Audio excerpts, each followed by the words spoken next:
Don't worry. I'm 1v5 in this real quick. Give me a second. Let me cook.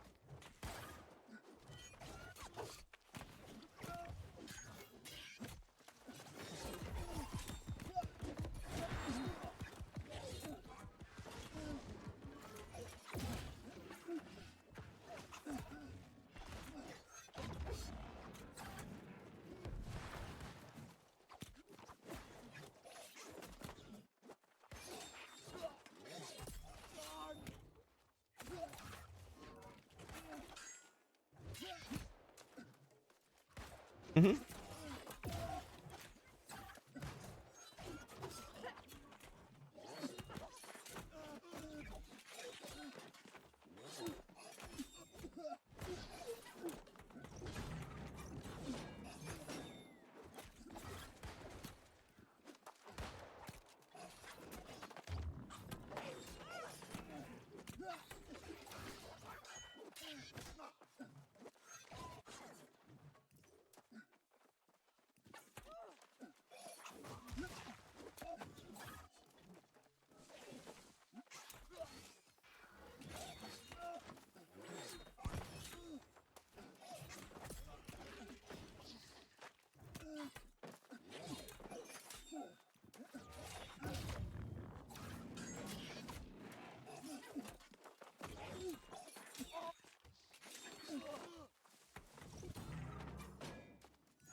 No!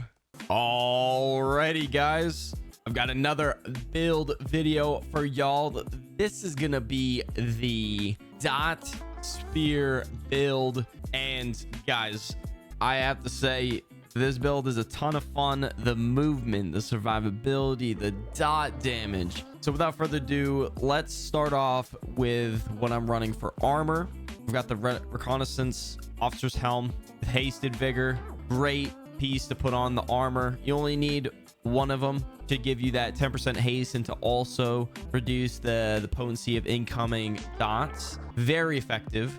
And then of course I've got 2-piece Frigid Dawn on the body, 5-piece shuriken heals across the board.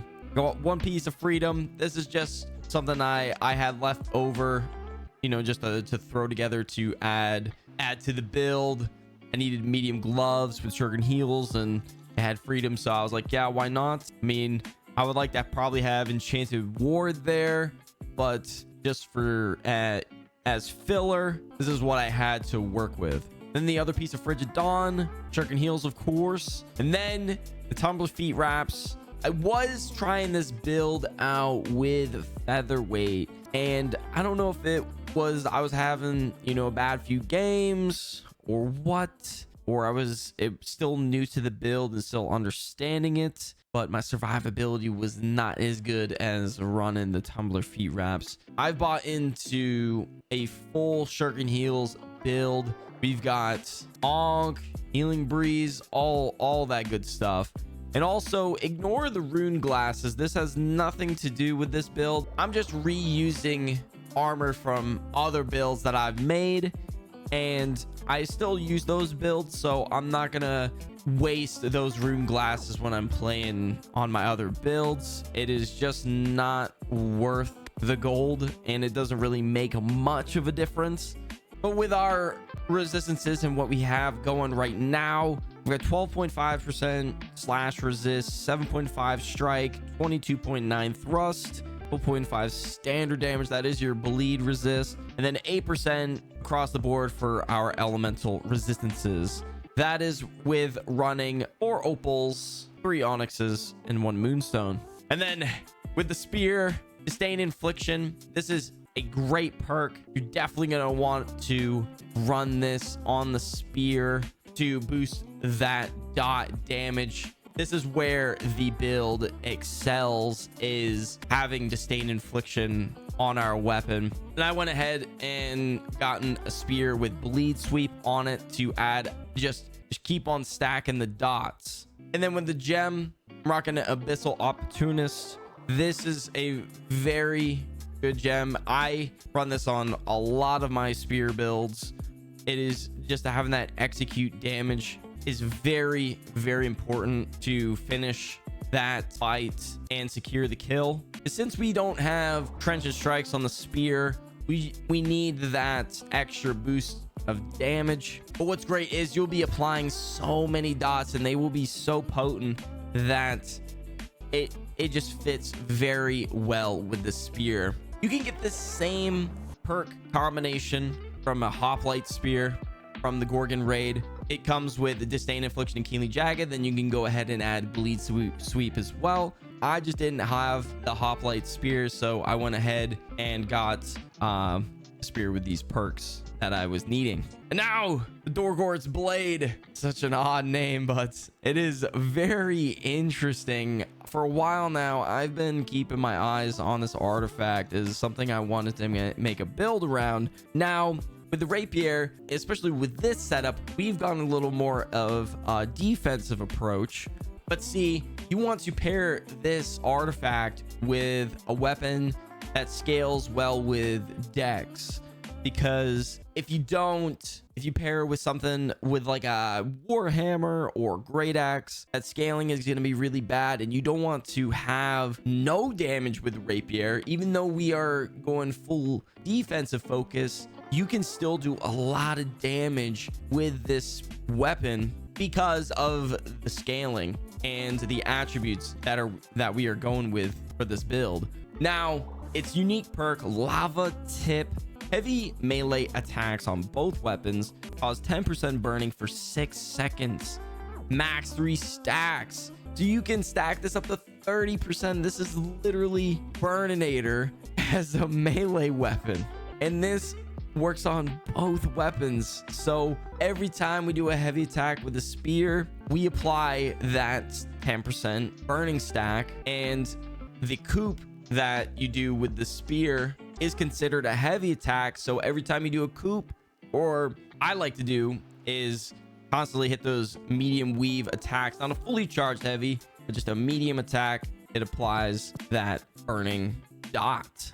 We can easily rack up to those 3 stacks, applying 30% burning. It is very strong. Then it comes with Trench of Strikes, refreshing move, and then I went ahead and put Sundering Riposte. Riposte inflicts rend, reducing the armor on the target by 25%. Boys, for 10 seconds, that is a lot of time. It is such a good perk. But honestly, this is like the only option really you have with DoRGorT'S Blade, because they went ahead and put Trench of Strikes on this weapon. That alleviates a lot of nice perks to put on this artifact, because a lot of the good ones are in that perk pool. And of course, Stone Form. I mean, come on, y'all should know by now. This is the go-to heart rune I run for all my builds. With this build, the amount of dots you will be applying, you will be getting your heart rune back very quickly. So do not be afraid to be constantly using your Stone Form to secure those kills, or to even save yourself from a sticky situation that would lead you to your death.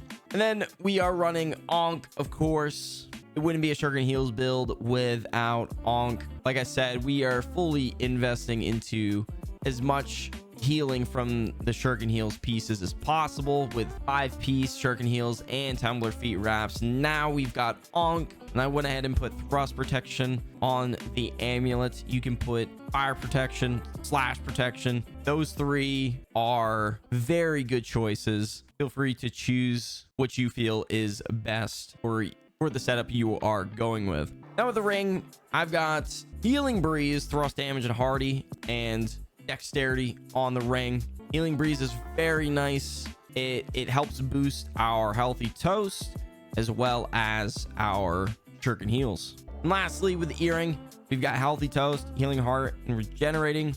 Having healing heart on this build is really nice. That quick burst of health, we get a lot because of the how fast we are able to regenerate our heart rune over and over again. So we are constantly using that healing heart perk to our advantage. The more healing options you have, the better. And as far as our attributes go, I've got 100 strength, 300 dex, so we're able to switch weapons and cleanse all stun and root controlled status effects. It's very nice being it for us to stay mobile and not get stuck when people crowd you or just root you constantly. That is what I'm always having to deal with. So running 300 dex is very nice. 25 focus and then 200 con. This is a very, very good attribute spread.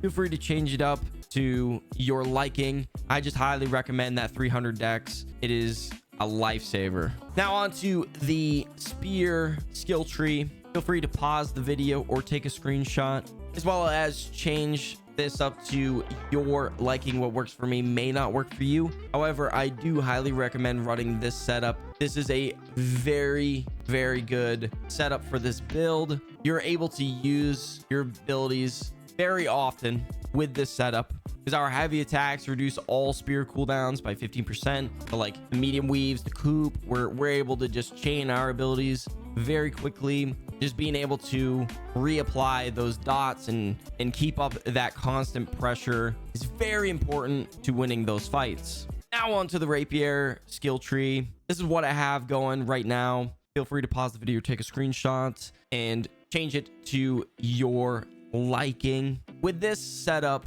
we are going more in the defensive direction with Rapier, but we are actually able to turn that defense into some offense with moves like evade, even flash, and then we have Sunring Riposte. So hitting those light attacks and then hit the evade, light attack, evade, you know how it goes, just to get that nice chip damage going. And we get a lot of haste and movement from that using the passive swiftness. And now some tips I could give you guys with this build. I tend to like to start out with a medium weave or even just blocking, kind of like feel out your opponent. What are they trying to do? A lot of times people do use their combo off rip, so like a good like medium weave or even a fake to get the block. I'm starting to get used to blocking more often. It is a lot better than dodging most times, but yep, just getting a feel for your opponent. And then I like to medium weave, dodge into the attack.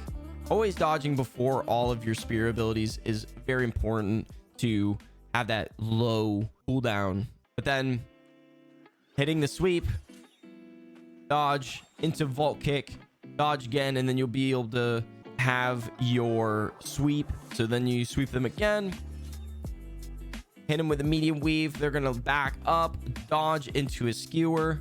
Now you've applied 2 stacks of burning, maybe 3 if you got them on the roll catch with a medium weave. And then that skewer, now you've just applied a lot of dots, and that dot damage is ticking. But what's also really, really fun move that I've been enjoying a lot is charging up for a full heavy. See this wind up? You can bait out a lot of players to go in for an attack while you're doing this, and you can right into a riposte, man. And I've been catching people with that, and I switch my weapon. You put that 25% rend, hit him with the sweep, medium weave, hop into a vault kick, another sweep, catch him on the roll, hop again, skewer. Bro, I'm telling you, man, this build has a lot of great movement, especially getting those light attacks in, hit the evade. Like, oh man, it gets you out of a lot of sticky situations, you know. You're able to move freely, especially having that 300 dex. You switch your weapons, you cleanse those crowd control effects. It is a lot of fun, guys. I think you will really enjoy this build. Also, let me know what changes you plan to make to this build that will cater more to your play style. I'm always curious what you guys switch up, because I'll probably switch that up too to try it out to see if it, you know, is even better. So yeah, let me know down in the comments below. If you made it this far into the video, be sure to drop a like if you enjoyed. Boys, we are well on our way to 1,000 subs here on the channel. You guys have been killing it with the support lately with these build videos. So if you're new, hit that subscribe button for more videos like this one. I'm doing a new build video for the remainder of season 7, so there will always be something to tune back into. And I've been streaming almost every day over on Twitch, twitch.tv/emandidit. Download in the description. As always, guys, I'll catch y'all in the next one.